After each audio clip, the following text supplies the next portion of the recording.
Good morning or good afternoon, whatever time you guys are listening to this. Welcome back to another episode of the Layman's AI podcast. I am Adam, And my name is Brian. and we want to welcome you guys back to our year-end recap of AI and how it went in the year 2025. This is our last hmm episode that we're recording of the 2025 calendar year. And by the time you guys get this episode, you will have already celebrated most of the holidays. And you're getting ready to celebrate New Year's, hopefully. So, hmm Brian, you and I were kind of excited. We have the next several episodes planned out. A rarity. And we said we would end this one by talking about the top news stories of AI in 2025. And we're going to tie a little bit back to what that means for the layman's. hmm Now, with that being said, full disclosure, we had a very difficult time pinpointing what the top news stories were because all the AI tools we used to identify it all thought their news stories were the most important news stories Oh of yeah. 2025. Oh Yes. yeah. So if you Yeah. ever think that an AI tool does not have any bias, Yep. hate to tell you, they all have Yep. some kind of bias. Some And more than others, some better than others. yes. But nope, you are going to have a bias in almost every single tool.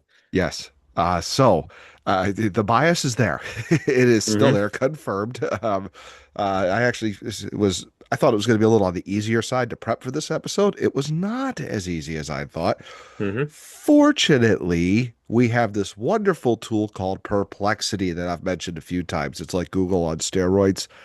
hmm It did a very good job, in my opinion, pinpointing some of the top news stories of 2025 in terms of how they relate to AI. And AI in this case is very general. We're not talking about specifically OpenAI or Google, though you're going to hear them mentioned out this because they did make some big news this year. And we did feel there were some things that were missing as well. So we may talk about those when we go through. But Brian, let's start with the first one. Do you have hmm the table in front of you? What was our Oh, I first? got it. Yep, Well, I mean, it's to rather no recent. surprise, Yeah. the architects of AI were named the Time Magazine Person or Persons of the Year. Yep. Which, basically everybody's talking about AI now. So, I hmm mean, that came as no surprise. Little thing with the Time Magazine Person of the Year. It's basically who influenced the news the most, during the calendar year, like across the hmm world. And no surprise, AI is everybody's talking about it, Yep. everybody's trying to market it, everyone's got their AI. So, um, I think everyone's like kind of aware of it now and trying Yes. to figure it out. And I think that's one of the biggest ones with a lot of the news stories and a lot of the people's opinions or what have you. Because if you really look at it, AI is still viewed generally as in a negative light, essentially. And I think a lot of the news stories are people trying to figure out exactly what AI is and how hmm to use AI. Should we fear it? Should we dislike it? But luckily, we are here to break it down for you. That's right. I'm surprised, we didn't quite get Time Magazine's Persons of the Year. A Maybe next year. Maybe little next year we'll get disappointed. there. I think they called me and I said, you know what? Wait till next year. We're okay right now. Yeah, we're okay right now. No, Ku- no, Kudos to definitely us. We not. started this year with everything in the zero. We had zero subscribers, zero everything, hmm zero podcasts recorded. And here we are, 32 episodes, 4,300 downloads. What do we have? Like 27 people subscribe to us on YouTube. Uh, Uh, I don't I, even I think have it's to that double many. check that. Okay, But don't worry. Don't worry. yeah. It's not worth looking up. But anyways, those are our personal stats. You know what? Maybe next year we'll be a little higher. Maybe we'll hit the 60 mark and we'll be all right on YouTube. Maybe But so, but smash that like and subscribe. No, never mind. yes, every cheesy cliche we could think of, do it. I hate doing that. I hate doing that too. It's like begging. Yeah. So I guess my question is the AI being named the AI architects being named the person of the year. I hmm think we should talk about what this means. And what I think it means is that it's signaling the mainstream importance of AI. And I think Definitely. 2025 was without question the year. 2024, a lot of people are aware of it now. We're past the awareness. Now we're in the use phase of it. Yeah, Uh, it's really starting to hit yeah. a lot of things that we do. It's hitting a lot of jobs too. I recently read there was a programmer who was making 150,000 a year, uh, got laid off and can't find a job. Yeah. And it's, kind of a shock there. I haven't checked the authenticity of the story itself, but it's really kind of making you think, do I have the skills to make it in today's world. Hmm. And so that's kind of something you got to think about. And when we talk about the architects, I think we got to go back to the big names of who's like kind of Yeah, bringing AI into it. Sam Altman, yeah, Elon Musk, of course, everyone wants to talk yeah. about him. He's already been in the game and he's still there. Yeah, Um, who's NVIDIA's Yeah, I knew you were going to CEO? ask me that. I knew I'm going to Yeah, draw a blank right now. He said it yeah, has to be NVIDIA. Uh, yeah, yes, I can picture him in his black leather jacket that he wears all the time, but that doesn't help us right yeah, now. yeah. But we're talking about basically who the Jensen Huang. Jensen Yeah, Huang. thank That's you. that was his name. But yeah, he's really big because he's got the microchips or the processors that everybody needs right now. And but no, I mean, well deserved, I think, or well Hmm. recognized because everyone's like trying to put it into the mainstream and what have you. Yeah, But yeah, anyway, that kind of brings us into our next yep. topic right there. We've already hinted at this. Yeah. A massive story throughout all of 2025, picking up more steam as we get near the end of the year, is AI job distribution and layoffs. hmm Yeah, Yeah, that's it's a big fear right now right. as to what's going on, who can replace it? Oh, can I replace it and everything? And my suggestion is learn the tools, and I think that's why we started this podcast was Hmm. to kind of get everyone attuned to say, hey, you can use this for yourself. You can make yourself better and everything. I think that's kind of the point we've been driving home with using AI. It's a tool. It's a Hmm. tool. It's a tool. And if you don't know how to use these tools, then you're going to get left in the dust essentially. And Hmm. that's what I think you're seeing a lot of people who, basically didn't continue growing their skills and what have you. Those are the ones that are being disrupted the most, and also entry level college graduates too, Yeah. unfortunately. Yeah, and I want to say, having read some of the snippets that Perplexity gave us, this is definitely a worldwide issue. And if you think it's Mm, impacting the United States, if you see how this is impacting India, it's really hitting some of these mm, countries hard in terms of the automation that's able to be done now as a result of AI, even AI agents, which is probably another spoiler alert. We're going to be talking about agents at some point with the news stories of the year. yeah. And I don't see this going anywhere in 2026. No, India, like everyone knows, the US really banked on them for call centers. Everybody Hmm. knows that. They just kind of went to India and said, "Hey, let's do a call center through India." Frustrates a lot of people, but a lot of businesses found the help in that. And now, through agentic AI and everything, uh, they don't need to go to the call centers anymore as Hmm. much. So they could just whip Right. up an agent, and now, suddenly those jobs that a lot of people in India were, basically banking on for quite a few years and have established within their economic outlook, those are gone now. And you really have to look at yourself like, what can I do to AI proof myself? Learn AI. Like, Yeah. learn it. Like, you got to learn it. You got to be willing to learn it, if only so that you're in a position to nab these new jobs that are going to be created. Hmm That's how I see it. I feel like that's why you and I enjoy this stuff so much, is we want to make sure that, should we lose our jobs, we want to hmm make sure that we're able to be marketable in some type of use of AI, whether it's training others or talking about it or explaining it or using it in a different way. We want to be able to make sure we're able to do that. And I think that's something that everybody should kind of keep in mind, unless you're retired. If you're retired, use it for all the fun stuff we've said. Use it to make fun of Oh, yeah. friends, do crazy Definitely. videos with it, do whatever you want to do. It's your whatever your heart desires. You're retired, you hmm don't got to worry about it. So, Oh, yeah. So, like, yeah, if you got a legacy job right now, I think, you're kind of in a good position, kind of not in a good position. If you're on the cusp of retirement, I say you're fine. mhm, But if you just graduated like within the past 2 years, I really feel for you because that yeah, really made the flip because you've been preparing in school and getting your degree and what have you, and all of a sudden, now AI completely flipped everything on its head. It right, reminds me, my wife went to school for photography, and throughout school, it was art, but photography was kind of one of her focus. And she learned, what is it, analog photography, film photography, and she learned how to develop film and do all those mm, techniques and everything. And a year after she graduated, they started the digital photography program. yep, And that's just like, oh, you gotta be kidding me. And Yeah. that's kind of what I relate to the current AI situation is you went to school, um, this skill, that skill, and the other skill. Now it's like, oh, we gotta have AI skills now. Yeah. So It's not going anywhere. no, it's unfortunate. Uh, But with these job disruptions, kind of brings us to our next point, really. yes. U.S. federal executive order on AI regulation. Yes. And That was a big one this year. We did a three-part episode or three-part, yeah, we did. three episode series on this one. We did. And I think this is yet another checkpoint that 2025 was kind of the year of AI, because the U.S. They gave an executive order preempting state AI laws to Hmm. be centralized to federal oversight, and promote Mm. industry growth is what's being sold. They're Yeah. saying that's part of the reason for it. I personally think that there's some reasons for this that have to do with California's SB 53, which is a Hmm. whole nother Oof.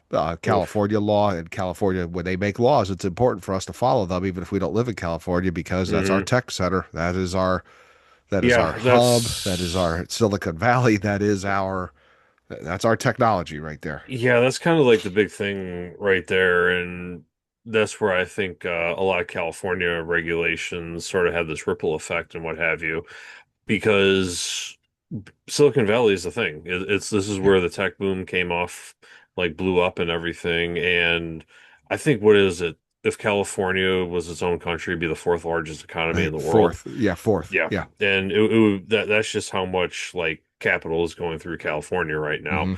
Hmm. You can argue the politics of everything. You can have Yeah. your opinions or what have you, but having California so centralized within the tech um sector kind of worries me a bit, but their regulations and what they're trying to do is basically, on the front lines of this federal regulation, which I think it started to realize this year, like, okay, we really need to hone in on this. Hmm. This is where you had all the copyright arguments for Yeah. musicians and artists and everything, and The cloning um, of actors, yes, the AI cloning of cloning of actors' actors. Yeah. voices. Yeah, James Earl Jones signed over his voice to be used as Darth Vader um, in the future for Star Wars. Thank you, James Earl Jones. Rest in Amen. peace, my man. I love you for that. Yeah. But he voluntarily did that, which I think you can argue if that's a good thing or a bad thing, but that was his choice. So, Hmm. but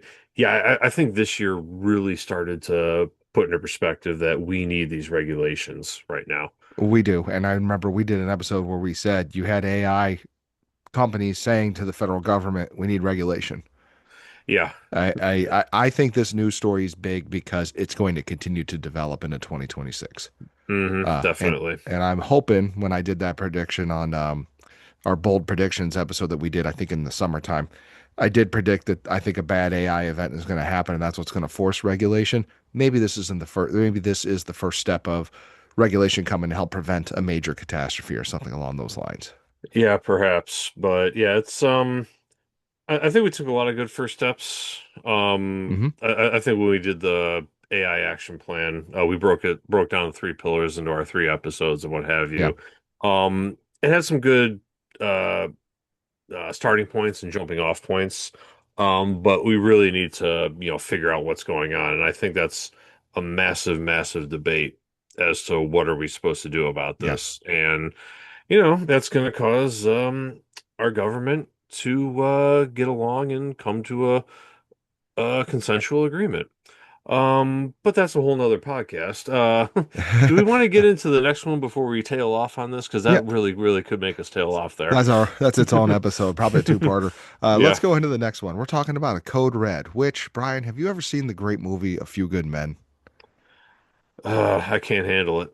It's you can't handle you can't No, handle the it truth. took you Yeah, a sec to you pick up got it. on that one. So you have seen the movie? Yeah, yeah, yeah, I've I seen love it. that movie. It's Yeah. fantastic. Well acted, very Hmm. well done. Well, this code red has nothing to do with the code red that it was issued in A Few Good Men. Hmm. So apparently in this case, this happened late in the year. It's funny, a lot of these news stories, top ones, are happening now in the final quarter of the year, not in Well, March or April, although it there's seems one like or a two that were. culmination. Yeah.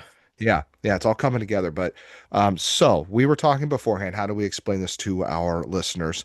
What I would say is, it seems to me, the layman, that OpenAI, which is basically ChatGPT for the layman's, Hmm.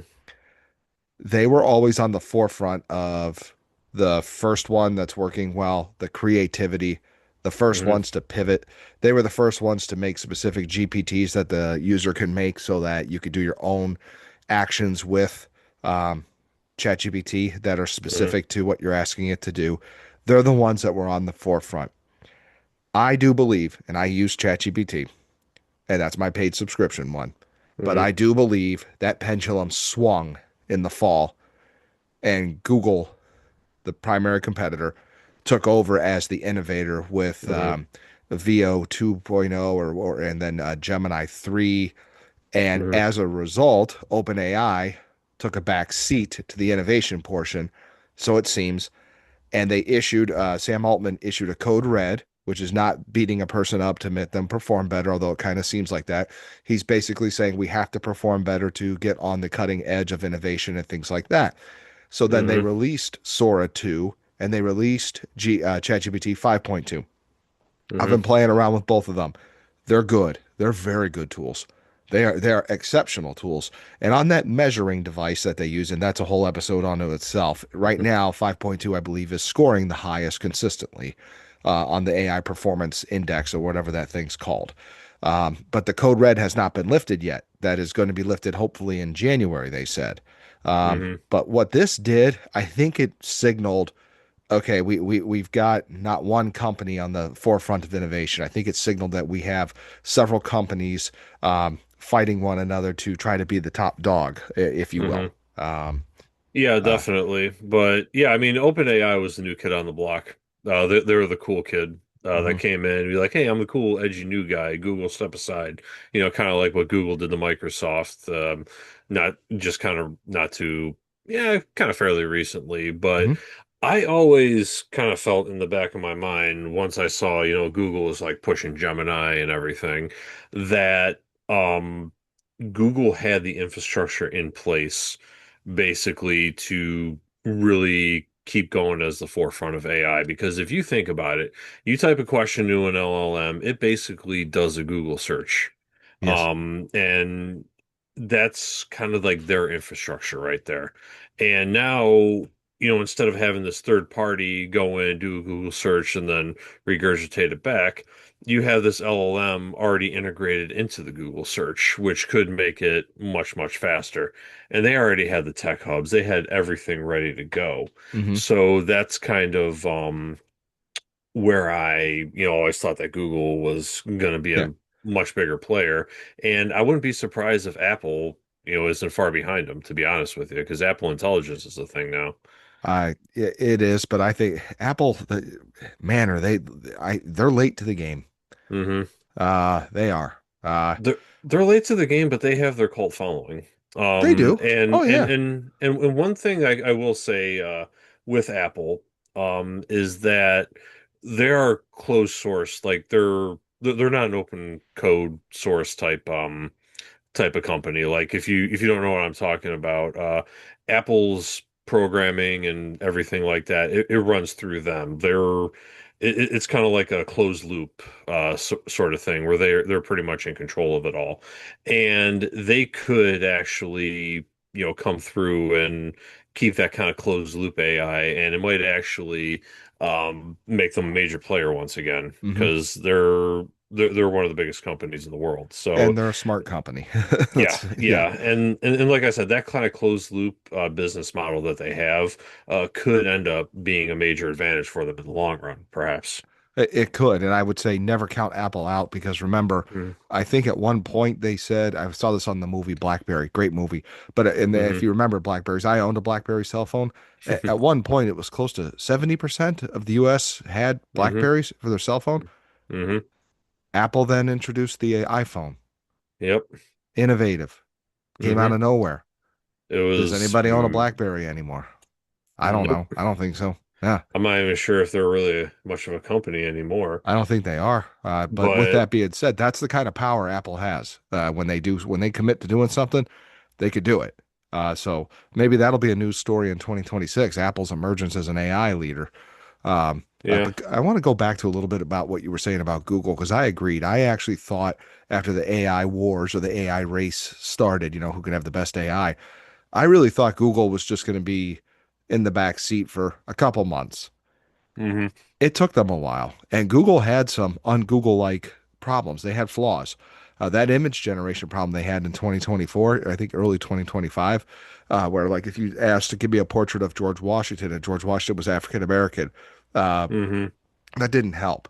Because when you're Yeah. using these tools, you want them to work well in the first time. I mean, you're paying for them, you want Hmm. the tokens to go, and I think that's where this is one of those cases where I like capitalism because I do think this competition between Gemini, OpenAI, or Google, OpenAI, Elon Musk, if Grok. Apple gets their name in the hat, I Yeah. think that's going to force tools to work better for us, the consumers.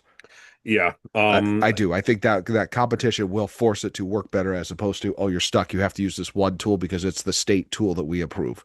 You know, Exactly, exactly. And I wouldn't count out a lot of the slow rolling AI models. Like you said, agreed. Apple's late to the game, but if they're slowly developing it, it could become a better product in the long term. OpenAI was like boom, boom, boom, get it out there, get it out there, get it Hmm. out there. Yeah, And that's kind of could be dangerous in the long run. I know Grok, Elon XAI was they were just like furious on getting like fast and furious, I should say, getting their, model to the forefront. And it's like, okay, you might want to slow down with that, but obviously he's not gonna, Musk isn't gonna do that.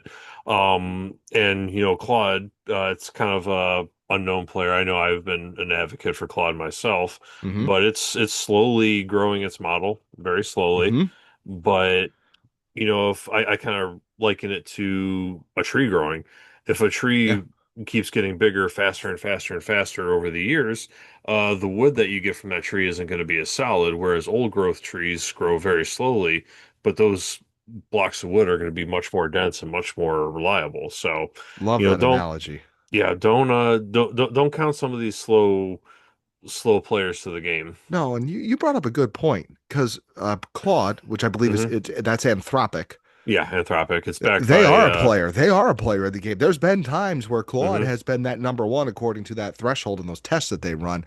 And hmm I got to say this, I never hear people really bash Claude. I hear no people say, "Oh, I just don't use it," but hmm I've never really heard anybody bash it. I hmm have bashed ChatGPT, even though I'm a paid subscriber. I have definitely bashed Google's Gemini.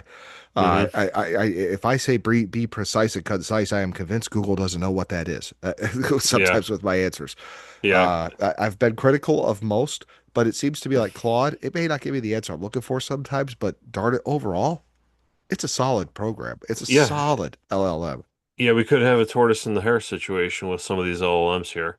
Absolutely. um but that's kind of an interesting one because I know Anthropic's backed by Jeff Bezos as well, so that's Mhm. going to be interesting to go from there. But yeah, I mean, that's sort of where ChatGPT's code red, going back to it, kind of said they're like, okay, we're not like the only player in the game here. Like Mhm. I think Sam Altman realized it. And another kind of story at the end of the year, I know we had this set for the end, but I think this kind of fits nicely in. Disney actually Yeah. recently made a $1 billion investment, I think, into OpenAI, or they gave OpenAI permission to use its copyrighted characters and drawings and everything. Yes. I think that code red that we've been kind of talking about, and we've been sort of pumping up all these tools, I think that had a lot to do with it I agree. because ChatGPT needed to make a business move. And I kind of wonder, is this going to be a merger? Um, That's a good question. I mean, I don't know if it'll go that far, but I this don't know. is, I see Disney still as an entertainment entity, hmm but I see ChatGPT or OpenAI as a like tool. hmm But man, and we've talked about this hmm OpenAI. They have that adult mode that's supposed to be coming and all this stuff. Maybe I'm I'm they s- are headed that direction. I'm Uh, scared of the blends that this potentially makes. well, Um, the blends are a little different, but I want to be able to put Darth Vader in funny videos. Yeah, Like definitely. I'm picturing Darth Vader having a teenage daughter. I don't have a teenage daughter, but I would love to see how he handles that. Like I'm just Yeah. picturing him like in a bedroom trying to talk sense and just not happening and just tears the room apart with a lightsaber. Like that's what I'm picturing. I want to Yeah, be able to make stuff like definitely. that. Yeah, Don't steal my definitely. ideas out there. But yeah, I mean, I mean, that's just kind of like I said, ties back into this code red. Did Sam Altman have this realization, like, okay, we need to make a big business move, and I don't think this should be um kind of what should I say? Um, this is kind of an underrated move, in my opinion, Hmm. because I think Disney realized it too, that these tools aren't going anywhere.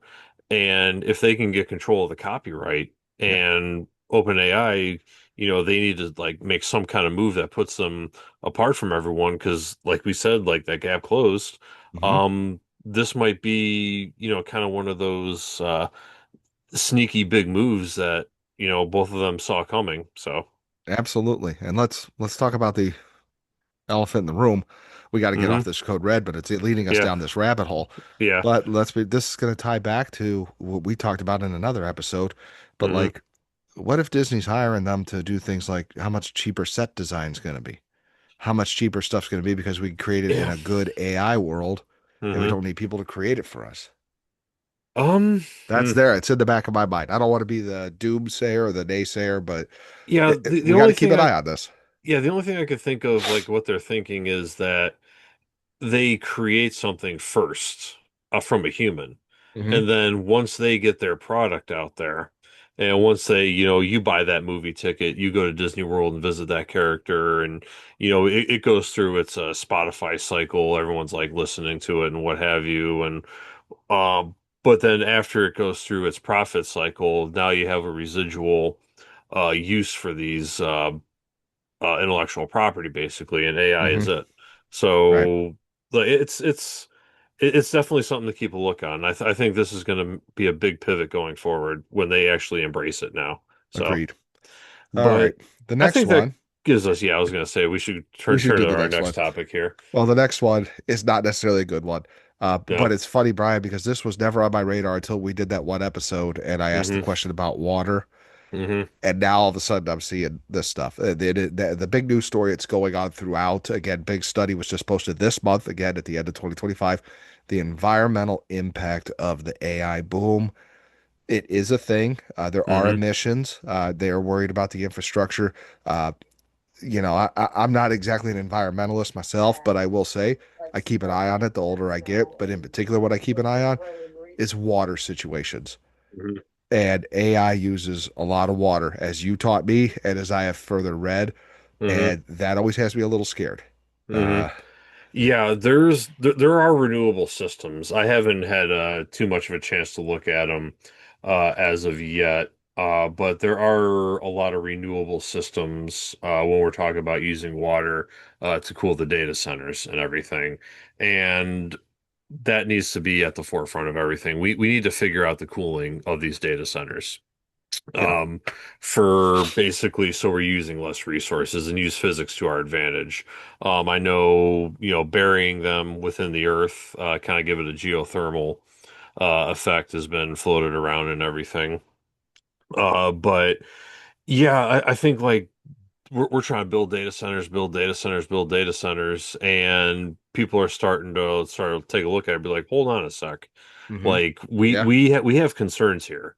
Yeah. That's And definitely happening. That there is an yeah. awareness.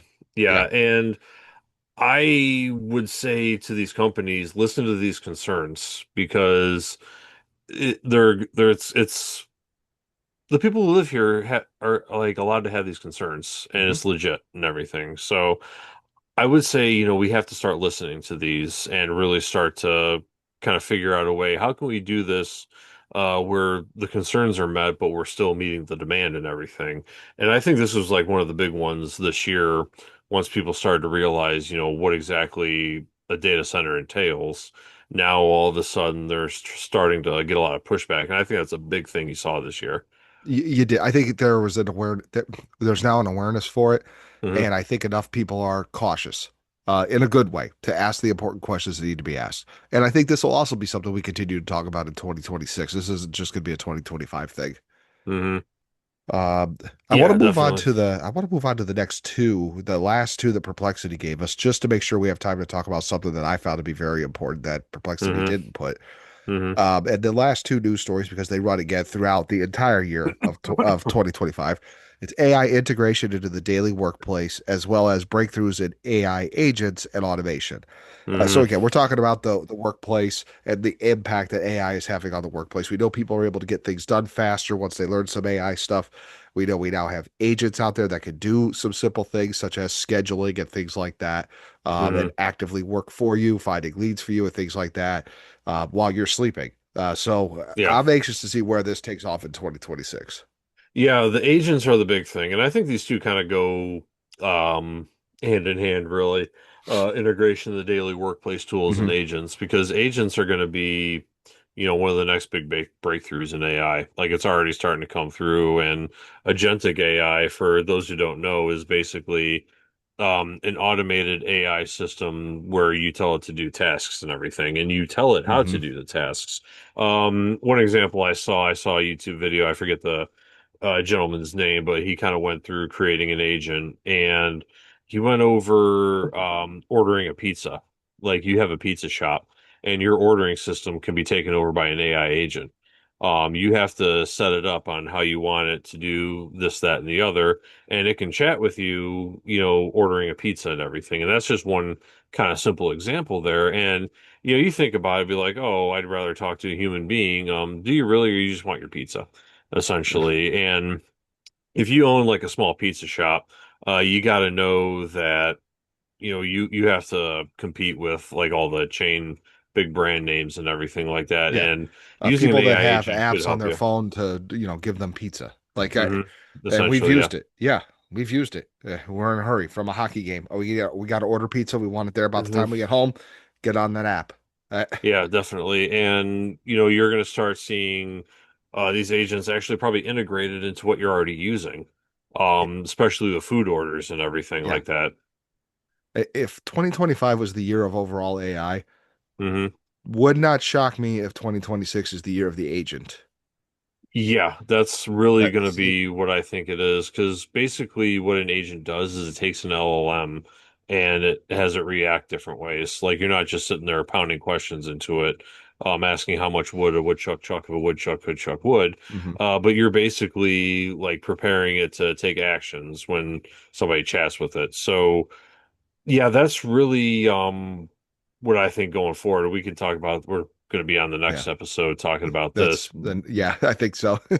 But yeah, this is kind of getting into the workplace tools. I should, go back to that as well. You got to start using AI into your Yeah. workplace here. And I think developing these skills and how to use these tools is going to be one of the biggest ones. And I think people have started to realize it and everyone's trying to figure out like how am I supposed to use AI into what I already do? And I can tell you right now, um I use I kind of ask basic questions as I'm doing my work right now through an LLM, and Right. that's the best way to play it. Way I say you get started, but Yep. yeah, I think it's really starting to come into focus this year. It is. It is. So those were the stories that Perplexity gave us. There was one Perplexity didn't give us, and to me, Hmm. this was an alarming story at the time. It happened in the springtime, and I was so alarmed about it. I actually wrote a blog on it, comparing it to Sputnik, the classic episode in world history where the Soviet Union put a satellite, which was basically a basketball that blinks, into Hmm. orbit before the United States did, Hmm. and that is with China's DeepSeek and China's Manus AI. Hmm. Manus is an agent, and DeepSeek is a LLM, Hmm. and it is China's version of open sourced AI. Hmm. And what made it amazing at the time is the claim that it only cost them $5 million to train it, whereas all these other LLMs that we talk about, Gemini and ChatGPT, billions of dollars to Hmm. train. And they claimed they trained this for $5 million. Now, Brian and I, you and I agree, they did not spend 5 million on this. They spent more than 5 million. China, for those of you who don't know, does have a little bit of a history of distorting some facts when it comes to things. Hmm. They're not the only country that does that. Yeah. Not going to say that everybody's innocent in that, but they didn't need to do that. I think they did trade it cheaper because there's another issue of intellectual theft. But Hmm. anyways, regardless, they had a tool out pretty quickly and it performed just as well as our top ones. Hmm. And not to mention though, it's a data stealer. Holy cow, is it a data stealer? Yeah. Yeah, I almost kind of wonder if it's basically stolen code, essentially. Because a lot of people, if you don't know, if you do business in China, and you have tech, you have to submit the copyright, your copyrights to the Chinese government, essentially, and you yeah. have to give them what you have, which has been a very hot topic for many, many years. Hmm. And I almost wonder if, their claims are, oh, we only spent this to do all this work, but really they were taking code from others and just kind of inserting it and using cheap engineers to train it. I agree. I do. They're known for intellectual theft. It's Hmm. been going on for 30 years. It's not anything new. And I don't want to get into the geopolitical Hmm. stuff, but Yeah. when they did that, it's almost like China became a player. And then these discussions around, okay, we're no longer at the space race. We're at an Hmm. AI race. And I do Hmm. think that inadvertently started this year. I think Hmm. the talk of it has died down a little bit, but I think it's going to ratchet up in the future. I do think we're in an AI race. Yeah, basically, I think China basically made their declaration that we're here and we're pushing for it. I know Russia's been talking about it too. Other countries have been discussing it. Um, India, I'm not sure how much they're pushing for it or what have you. But I do know Pakistan is a player. We did do an Yeah, episode we're. on Pakistan, Hmm. Yep. um, where, that's a kind of a surprising player to me. But, I think, China's DeepSeek, basically did, like you said, kicked it off, the Yeah. AI race and everything. But like you said, we're kind of suspicious on their claims of how much it actually costs them, Yeah. basically. But it could cost them very cheap because they probably could pay some coders very low amounts of money, which they're also known to do, Hmm. to create that, and they could be using LLMs to write the code for them as well, essentially. So we're talking, a lot of suspicion about this. And I will say one more thing. I asked DeepSeek a few sensitive questions, sensitive Yes. geopolitical questions. I will not Yeah. go into it too far, but you can definitely tell it was not liking some of the questions I was asking it. I won't get into the ones I was asking, I uh, I know we but did earlier, and I agree with you. We're not going to get into the ones, but listening to what you told me, I would say Mhm. there's some bias in the response. Bias, to say it lightly, yeah. And the fact that it's an open source model and anyone can download it also kind of creates a little bit of suspicion as well. So, Yeah. but either way, DeepSeek d did kind of declare that, other countries are trying to, come in and be major players with this. Yes. Yes. So Definitely. Um, but anyway, Adam, final thoughts from you. I think 2025 was the year of AI. Hmm. Um, Kudos to you and I for starting this podcast over a real Oh simple yeah. LinkedIn. Hey, do you want to start a podcast? Uh, Exactly. It was so very interesting. And yeah, yeah, I think we started this podcast. I think we'll go into this. We started this podcast the year of 2025, hmm, and I had never done a podcast before. You've never done a podcast before. We crash coursed ourselves we did. prior to starting this. We had a little bit of testing. I feel like we're in a groove now. We have a lot of our personal lives. Kind of intertwined with this and everything. But I, love that we started this. And we're just gonna keep going into 2026 because Hmm. I'm having fun with it. You're having fun with it. I am. I read by this point we were supposed to have fatigue about 14 episodes ago, and Hmm. I don't have it. I No, don't have fatigue. I enjoy I our conversations. I enjoy where we're exactly. going and what we're doing. Hmm. slowly but surely we're building a small audience. So those of you that are listening, Yes. you get to say you hopefully one day you get to say, "Hey, I listened to those guys back when they only had 28 YouTube subscribers or whatever Hmm. it was." So, Exactly. Yes. And we our latest video or one of our latest videos hit triple digits yes, for the viewerships, which was you know a good milestone, I'd it say. I was. mean, we're It we're was an kind important of milestone for us. it is. Yeah, since we don't have any national profile. And we got very nice feedback from somebody who liked our content and gave us some good ideas on how to, do some things with our camera angles and stuff. I don't know Hmm. how to do that yet, but you know what? I appreciate it. I felt it was from a Yeah. place of I want to make you guys better, not from a place of being mean. So we Oh yeah, appreciate that. definitely. Yeah, I'm Yeah. I'm not above constructive criticism because Amen. it's I've never started a YouTube channel before either, so here we are just killing it. But the year of 2025 was the year of AI. I think we made it timely here. But I think that about wraps it up for this evening. I'd like to give everyone a thank you for taking your time out of your day to listen to us, not just today, but throughout the year. My name is Brian. And I am Adam. And you have been listening to Layman's AI. Have a happy new year, and we will see you next time.